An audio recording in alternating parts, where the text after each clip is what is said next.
Magic is found in every room where people connect over a shared purpose. In this weekly podcast, Luke, Hannah, and Chris explore the role of purpose, courage, mindset, and culture in every leader's quest for transformational performance. Welcome to Magic in the Room. I am Hannah Bradrud. And I am Luke Freeman. And I'm Chris Providence. How you guys doing today? I got you, Chris. You did get me, man. That was out of the blue. We were talking before. This is episode 46, and we haven't really done a radio voice yet. So, yeah, I thought today's the day. My first job was at Mazzio's Pizza, and we had to call the numbers. So, I got plenty of practice when I was, order number 176. Your nachos are ready. 176, please. I like it. So I worked at a conference center, retreat center camp for a long time. And, on a big day, you'd have, 800, 1,000 people walking around and a big PA system to make announcements. And so that was always, I did it for a decade, and there was still kind of that thrill of like, hey, just to let everybody know, it's time for our closing rally down at the conference center. Head that way. We'll see you in 5 minutes. Just, maybe it's the power. I don't know. Yeah, I'm part of baseball. Hannah, what was your shouting job? When did you get to be a carnival barker? Wow. I don't know that I've ever been a carnival barker. That's a good question. Well, I got to think about it. Somebody drop us a line and get us an internship for Hannah. Hannah, were you never like a recruiter? Like going to a career fair or going to set up at a university and like you have to do it. Oh, it's the worst. I did that for 2 years. Hey, how's it going today? Hey, yes. You have any plans? You have any plans for next year? Do you need an internship? I did do that. I have had plenty of those jobs. Yes, that's true. I will say maybe doing that is why I, as a hardcore introvert, can function in society. Like just that getting beat up by having to recruit and talk to strangers. Because, man. Were you actually a college recruiter too, Luke? Well, yeah. I mean, like working at camp for a decade. I mean, you'd hire like 300 people a year. Yeah. So, yeah. Lots of talking to folks, lots of interviews. Yeah, I did recruitment for OSU and just going into people's homes and trying to talk to them about where they're going and why Stillwater and why this and why that. It's good practice for life. So everyone out there, make sure your kids have some sort of job as a carnival barker or selling something when they're young.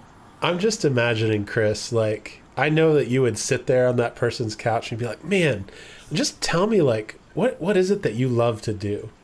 Yeah. And then you'd totally tell them that OSU was like, oh, well, we've got this cool thing there where you can just live that out. And I'd have all the numbers in my pocket to prove it, right? So, well, that's fitting that we somehow rounded this into talking about school, because today we're going to talk about kind of the process of making quality decisions. And man, I think about big decisions that we make and, things about, what school do I go to? What job do I take? When's the right time to take a different job? What career path, is it the right time to change careers? Buying a home, leaving a home, buying a new home. I mean, those are like landmark decisions, right? But every leader every day has to make tens or hundreds of decisions just to lead a team, lead themselves, or lead an organization. So being able to make high quality decisions is pivotal in our success as leaders. And that's really what we're coming together to talk about today. This idea of effective decision making, it's in our emotional intelligence spectrum. It's something that everyone that's looking to have an execution premium, you've got to be able to do this effectively. It's a non-negotiable.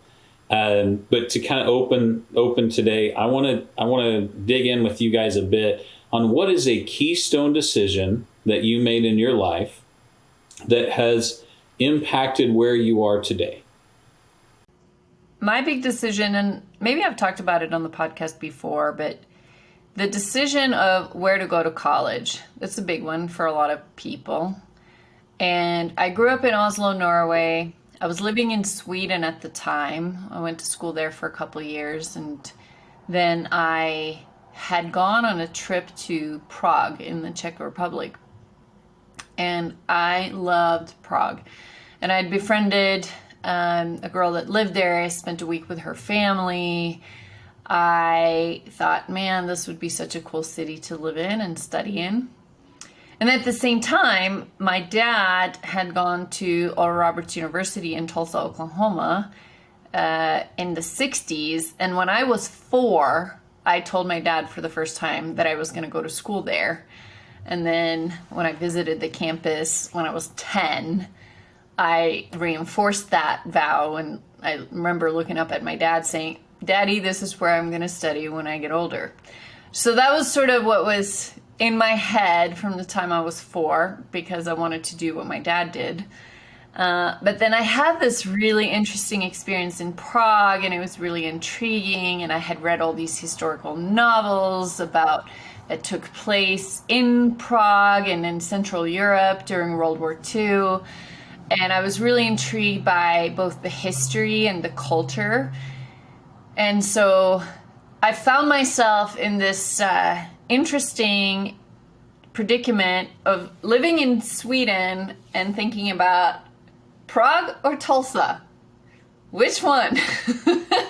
Do I choose door A or door B? And I chose door A, which was Tulsa ultimately. But someday I want to write the alternative story of Hannah's life of if I had chosen door B and gone to Prague. Like, how different would my life be if I made that decision instead of the one that I made? And I don't regret the decision that I made. You know, I've lived a very interesting life. It has taken some twists and turns, and definitely had not, would never have been able to map out the journey that I've actually taken. And who's to say where I would have ended up with either of those decisions? But I can tell you, regardless of the outcome, the journey would have been different. And so, that's what I think about a lot of times is, yeah, every decision we make can potentially have really huge impact on our lives. And at the same time, every day we get a chance to make a decision of how we're going to continue the course or course correct. So it's fascinating stuff to me. Absolutely. I mean, it's amazing. I when you speak, I'm just pointing, well, how many people are sitting where they are today and would have mapped that out, right? I'd have to think it's a rare exception, that I landed exactly where I thought I would be. And hell, I know, I don't know. I'm still kind of going along here, right? Just along for the ride.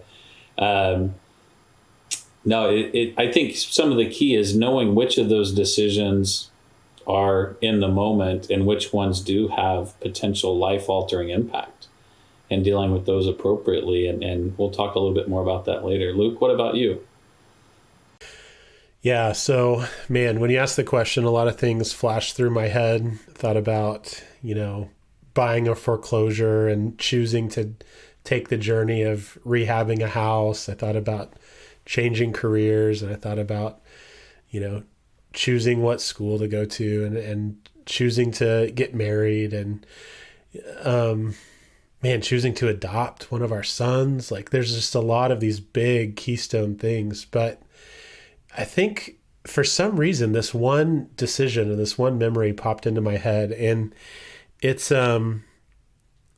choosing to be on a diversity task force for an organization. And I remember I was on the fence about it because I felt like what does a middle-aged white guy have to say or have to contribute to the conversation? And maybe the answer is not much. I don't know. But I kind of worked through that shame, I think, and worked through the questions of myself, and was able to engage on this team. And like what made it make a lot of sense is that I was in a leadership role, and there needed to be someone in a organizational leadership role to be a conduit to the executive leadership team with recommendations. So I kind of justified it that way. But like why that was pivotal for me is it started giving me language around some of the things that I intrinsically cared about. And as I learned some of the science and best practice and some of the systemic underlying, factors that had led to not making diversity encouraging decisions or whatever you want to call it. It gave me a lens and a language and a body of experience that could really help me take action better and help me communicate better. And also helped me put words to what my role was, and get really passionate about being an advocate for other people. And just knowing that, I don't know if I would have known that I love being an advocate if I hadn't been a part of that team. Or at least it would have taken me a couple years longer to figure out, So for me, that's been one that seemed like a small thing, an hour every 2 weeks or whatever the commitment was at the time, but has really been this sticky thing that has shaped a lot of my conversations and things that I've decided to give energy to in the following years. That's awesome. And this show, like, we break rules along the way, and I'm probably the chief amongst us that do it. So I'm going to break a rule and go off topic for a minute, but I want to, it's a powerful learning and development highlight that you just shared. And I'm not there where you are, like on the board, the diversity board, but I am going through the process of learning, leading with equity. And I was in a workshop a few weeks ago, and the question was asked by the facilitator, when was the last time you got up and thought about your race or your gender as you started your day? That is a powerful question. And if that is not a question you think about as you approach a day, you're very fortunate. And leading with equity for other people, I think that is a massive growth opportunity for a lot of leaders. And I know myself included, just seeing the world differently by thinking about that one question. And so thank you for sharing that. And,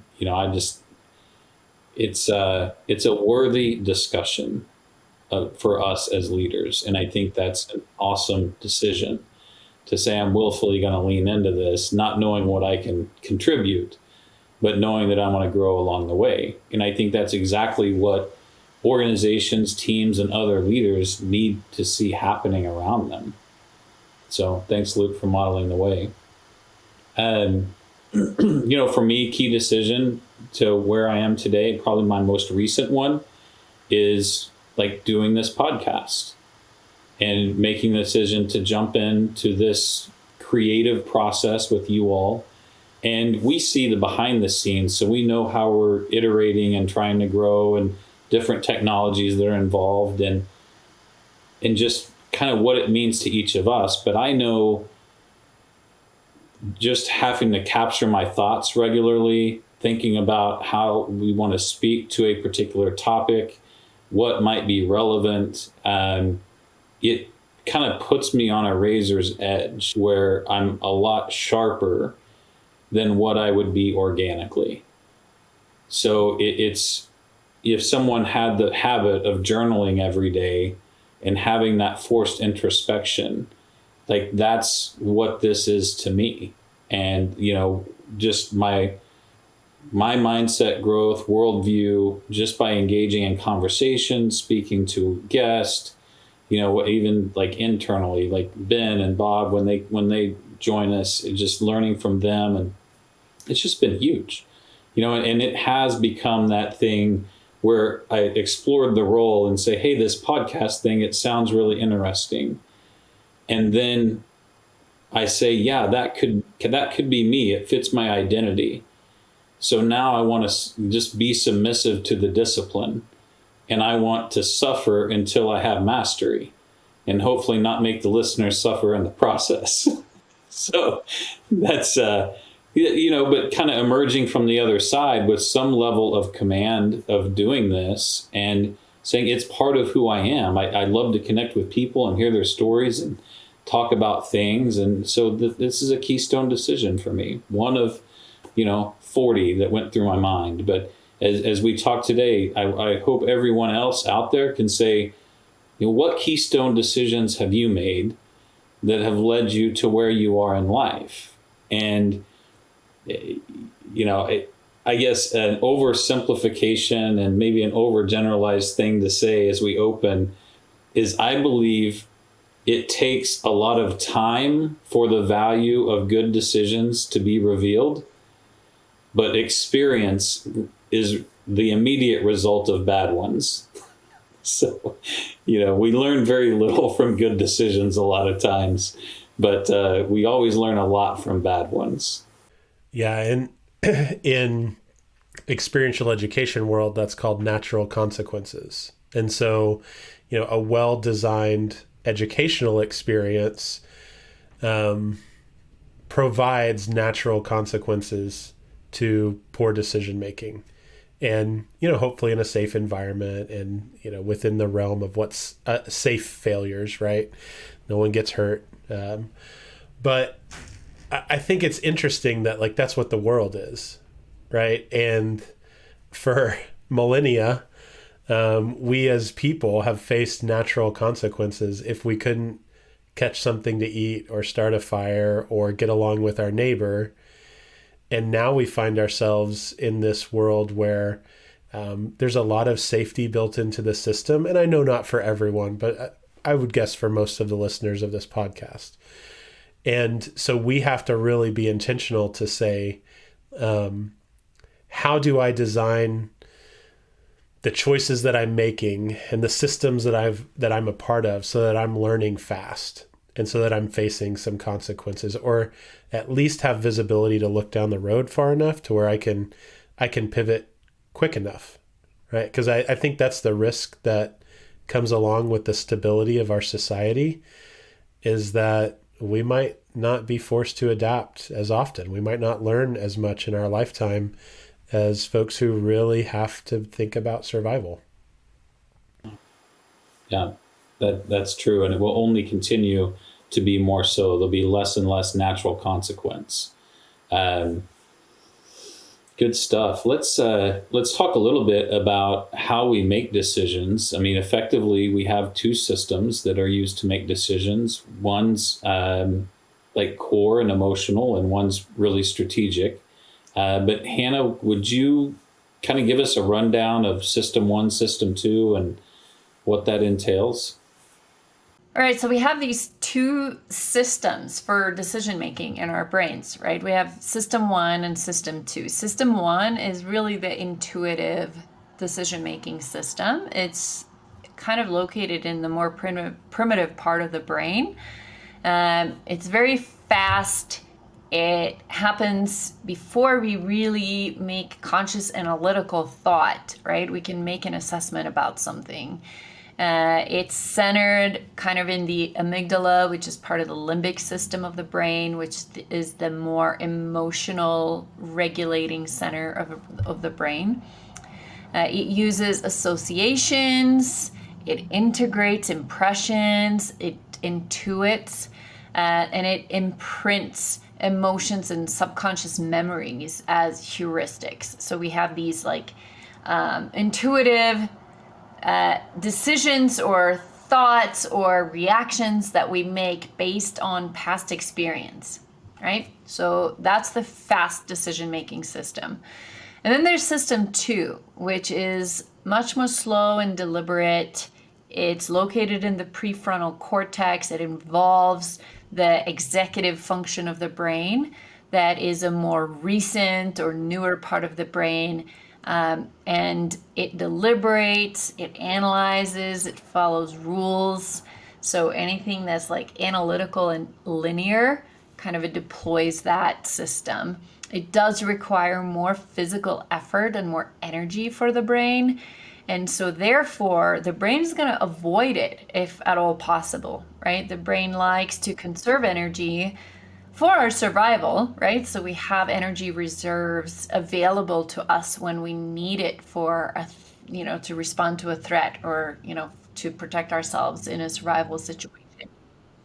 Exactly, right? To run from the dinosaurs, we got to have some brain power in reserve. So the brain always kind of wants us to, operate by habit and use that system 1.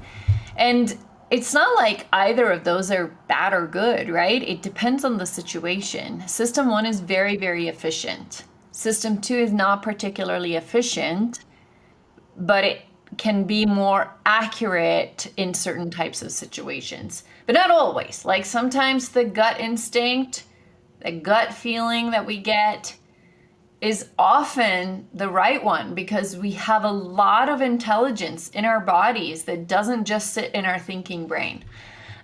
So our entire body can intuit a lot of truth around us and make decisions very quickly that are often right, even though we didn't think about it. Right. And that's the whole thing about like that gut instinct or that amygdala centered decision making.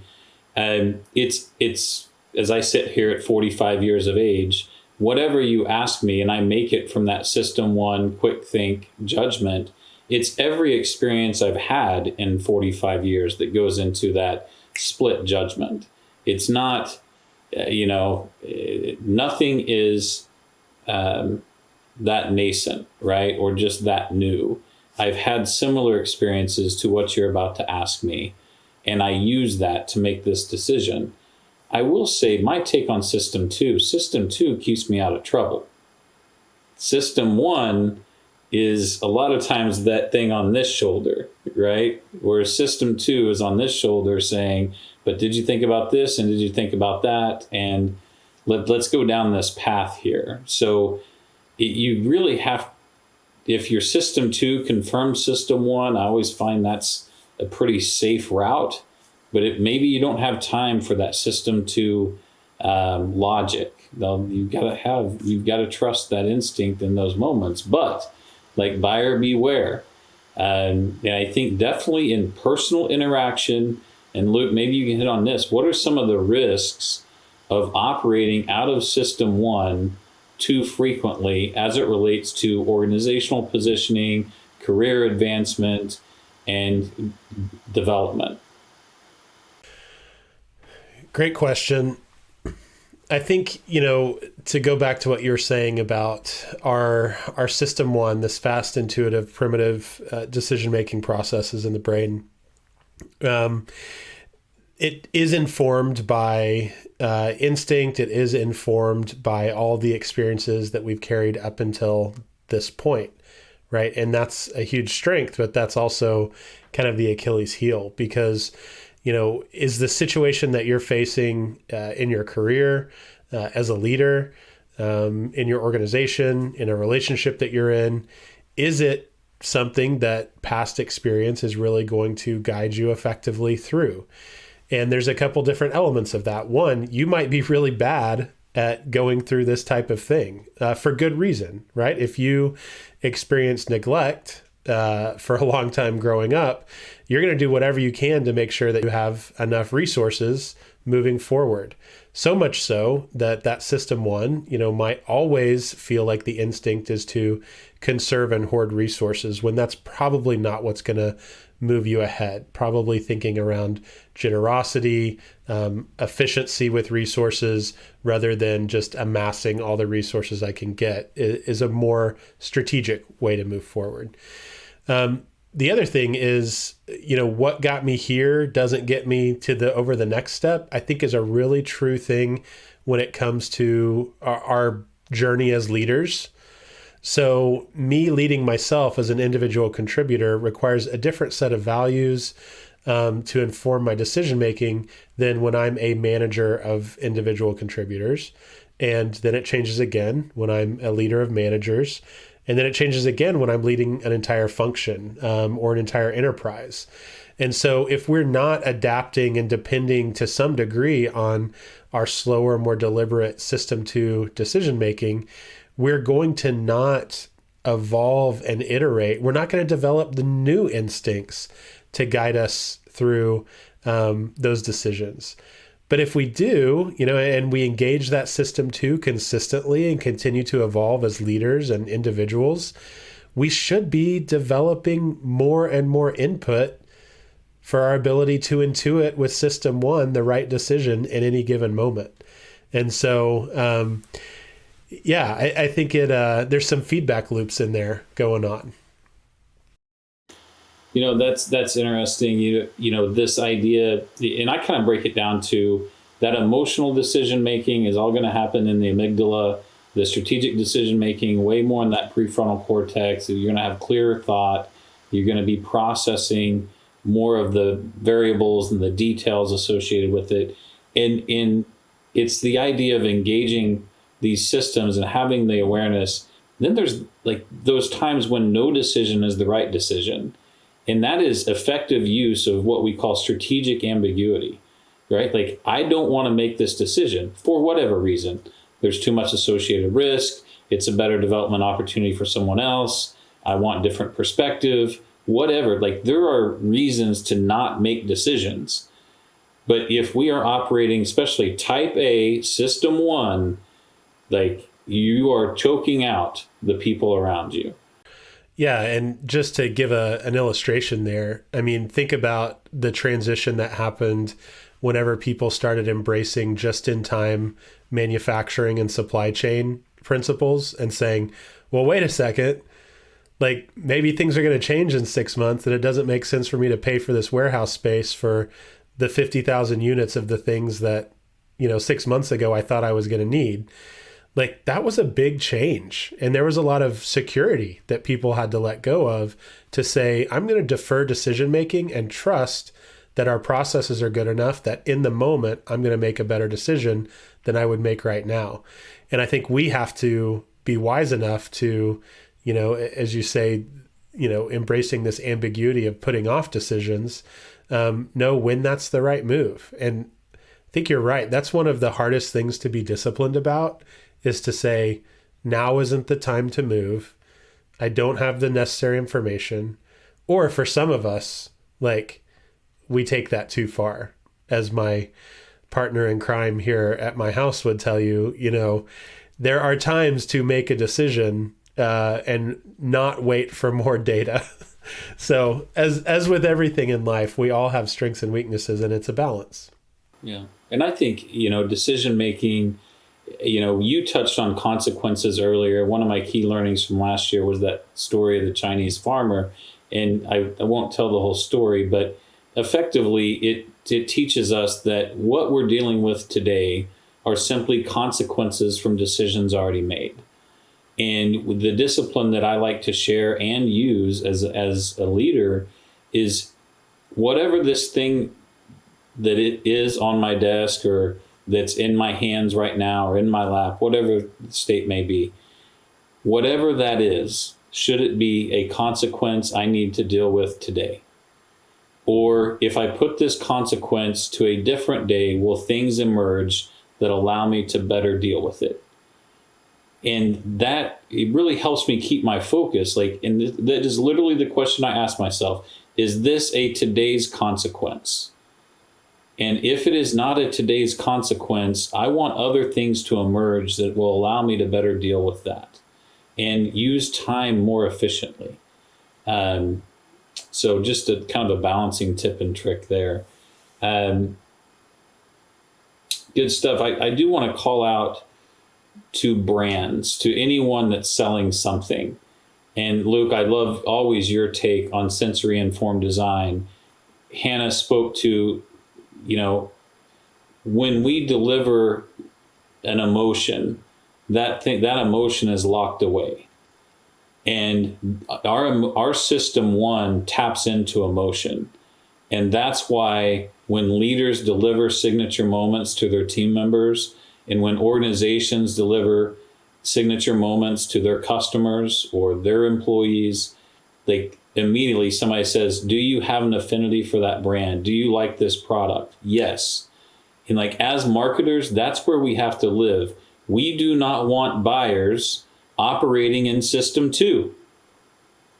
As marketers and sales personnel, we need people operating in system one. I like to go to Chili's to have a beer, right? Inside joke. But, somebody says, do you want to go to Chili's to have a beer? I say, yes, sure. Why not? I don't know why. Chili's doesn't want me to think about the beer that's $2 less expensive down the street that's got 4 more ounces on the pour. They want to say the chips and queso always taste the same. The beers are always 22 ounces with the frosty outside. They made all these impressions through experiential design so that they hope when somebody says, you want to go have a beer? Yeah, I'll meet you at Chili's in half an hour. That's their goal in life. And then every time somebody asks, where do you guys want to go to eat? And somebody says, I don't care, you guys pick. I say Chili's, because somebody in the car has always got to say Chili's. And I'm operating from system one, not system two. So as marketer, I think there's also there's a population thing when it comes to Chili's, because there is a Chili's here in Bozeman, and I swear the one time I've been there, I thought I was in Tulsa, because I'm that Chili's was full, but it's none of the people that I ever see in Bozeman. I'm there's another Bozeman here in Chili's that I didn't even know existed. Yeah. Because all of Bozeman operates on system two. Those were all the people visiting. Those were the tourists, right? We don't like to think. We know exactly what the chili queso is going to taste like. We know what the beers taste like. We don't have to think about going to Chili's, okay? Which is why somebody in the car inevitably says Chili's when it's I don't want to pick, you pick, sort of thing. But I think it's good to mark, it's all of the sensory informed design, those intentionally designed customer experiences, they're meant to leave an impression. And we lock that impression away and we tap system one.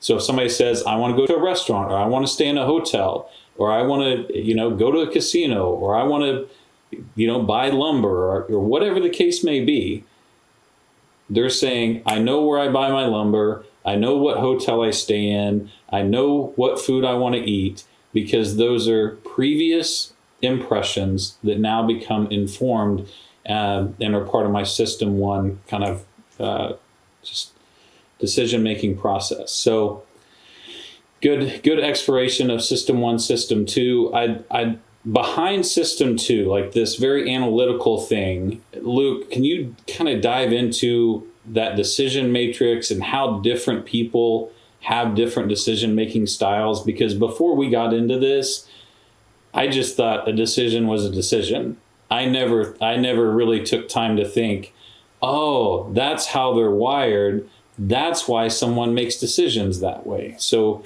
can you kind of walk us through that? Yeah, so we ran across this and really like it. It's called the Decision Making Style Matrix, and you can find it at careerforesight.co, which, does that mean they're in Colorado? Why would anyone else choose the .co? Was careerforesight.com taken, I guess? I don't know. A little strange. Okay. But anyway, we'll put a link to this in the show notes. And essentially, there's a couple different continuums here that lead us to 4 quadrants. So on the x-axis, we have the situation that you find yourself in. Is it ambiguous, or is it high structure, low ambiguity, right? So then on the y-axis, we have this continuum from, is it a task-based problem that you're trying to solve, a technical problem you're trying to solve, versus the other end of the spectrum, a people or social problem that you're trying to solve. So x-axis, the atmosphere, the environment you're in, ambiguous or not, and y-axis, the type of problem you're trying to solve, if it's more technical or more social. So for things that happen inside an ambiguous setting and are technical in nature, that's where analysis works really well. If a setting's ambiguous, but it's more a people or social problem, that's where conceptualization really works as that go-to decision-making style. Okay? If it's a structured environment and task or technical focused, directive, right? We know the rules, we know the process, right? So we can just say, do this, do ABC, we're going to get where we need to go. If it's high structure environment, but it's really a people social problem, it's behavioral approach that people go to. And when we say behavioral, it means essentially using human-focused behaviors to direct an outcome. So supportiveness, empathy, listening to others' feedback, getting buy-in from folks, being persuasive, communicating well. Okay? So analytical, conceptual, directive, behavioral. And I think my takeaway from this is, one, we're better when we know how to use all 4. And we can think about, okay, I'm in an ambiguous situation. I'm dealing with a people problem. So I really need to exercise my conceptual problem solving, decision-making style.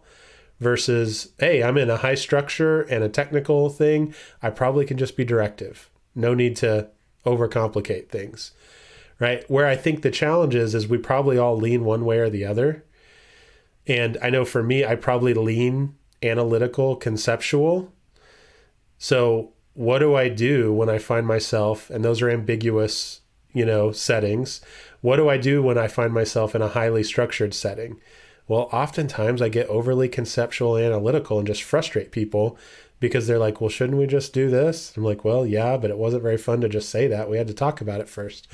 So, that's where I get in trouble, is not really flexing these directive or behavioral approaches as well as I could. And I think that goes for most of us. We probably have one of these 4 decision-making styles that really is a strength for us. Yeah, and that's, you really touched on something there, is when we try to apply a misaligned decision-making style in the wrong structure, style A with structure B does not go very well. And we've got to learn how to get a good read on what is the structure. Am I dealing with ambiguity, ambiguous tasks, or ambiguous people challenges, or am I in this high structure environment? And I default to, if I'm in an ambiguous situation, I typically try to create structure first before making a decision. I want to solve for that ambiguity so badly that I want to focus on the axis instead of what's in my lap. And I think that's a great example of kind of not reading the setting correctly. And that's where organizations can get in trouble. If you think about a primarily engineering organization, that 80-90% of the time they face engineering problems, right? High structure, they can typically be directive. And then with their people problems, bring in the HR business partner to do the behavioral problem solving, right? But the challenge is, since they do that 80-90% of the time and it works, like, do they recognize when there is truly a level of ambiguity that should prompt them to change their decision-making style? And that's just one example. I think vice versa definitely applies for other organizations, but I think it's helpful to reflect on that. What's the setting I'm usually in? And am I aware enough that I can recognize where my setting or the problem I'm trying to solve is different enough that it really asks me to take a different approach? Yeah, that's great. I want to get your guys' thoughts on something. It strikes me like the benefits of making good decisions is, like, as we do it, we inform our own decision-making ability. So as we get positive outcomes, we kind of develop this idea of self-efficacy or effectiveness. But then, Hannah, something you say is, making people like feel seen, heard, and understood. Like, how does that play out in the decision-making process? Yeah, interesting question. I do think because we have this innate need to be noticed, right? We've talked about that before, and to feel seen and heard and valued. I do think that that does play into our decisions, right? So to some extent, we are all searching for significance. And in which way can we get that sense of significance, right? Are we going to make an impact? Are we striving for success, or are we striving for significance? And I do think when we, as individuals, approach decisions from that perspective of what impact can I have, and, is what I'm doing significant, that can be a guideline, right, to making decisions. And it goes back to purpose and a lot of the things that we talk about a lot on this podcast as well. But, what impact can I make? And is this decision going to fulfill my purpose? And then I think as leaders, as we help to guide decision making throughout our organizations, looking at in which way can I help the people in this organization feel significant, and how can I take action to make sure that people feel seen and heard and valued, understood, ultimately feel like they're making an impact. I think that can also help to guide organizational decision making. And a lot of times that just it's unplugging from that amygdala emotion centric thing and just taking the time to, even if you don't feel like you have to, going through the process of including other people. I think the good book says haste exalts folly, right? But in effect, when we make decisions with haste as organizational leaders, we increase the likelihood that there's going to be anger, confusion, and conflict. When we take the time to bring people to the table, explain the options, where you sit today, how you value their perspective, and how your own perspective can be influenced by listening, I think it paves the way for a lot of really good things to happen inside the organization. So one of the things that I do a lot when I'm coaching is just try to get people out of their amygdala. Like, just don't trust it. Like, listen to it, but don't trust it. Trust your system 2 process. Listen to your system 1 voice. But, when you are afforded the time to be inclusive, like, don't be hasty. Like, let's run it through. So let's that segues well into tactics. So let's get there. So let's talking about the how-to. Let's talk about what are the tactics to ensure like high quality decisions. Luke, what's something you can give us? One is to, identify and capture your team's or your organizational decision-making process. And so just going through the exercise of saying, okay, when we have a decision and we've identified this is a decision that needs to be made, what is our process? Who are the right people to involve? What are the right conversations to have? When we feel like we've made a decision, is there a vetting process where we ship it out to someone who hasn't been involved in the conversations to give feedback? Are we considering the people ramifications and all the downstream consequences?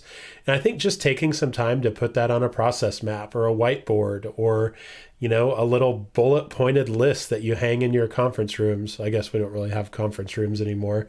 Maybe you put it up on your desktop or pin it up in your COVID cabin like I have here. But, just going through the exercise and then anchoring back to it and saying, hey, guys, I feel like we're making a decision, but we're really skipping step 3. Can we go back to that? And I just want to make sure that we're having the right conversation. And I guess I just want to encourage you, if you do that 3 or 4 times and really anchor back to it, it's surprising how quickly helpful things become part of culture. Now, if it's not helpful, you have a bad process or you need to move faster than the process allows or whatever else, there's a mismatch in the process that you've created, people aren't going to use it. But if it truly is useful, it only takes 2 or 3 times before people will automatically start internalizing it, referring back to it, and really enculturating that process. Yeah, I think that's a great example of a structural technique, that like we say, behavior follows structure all day, every day.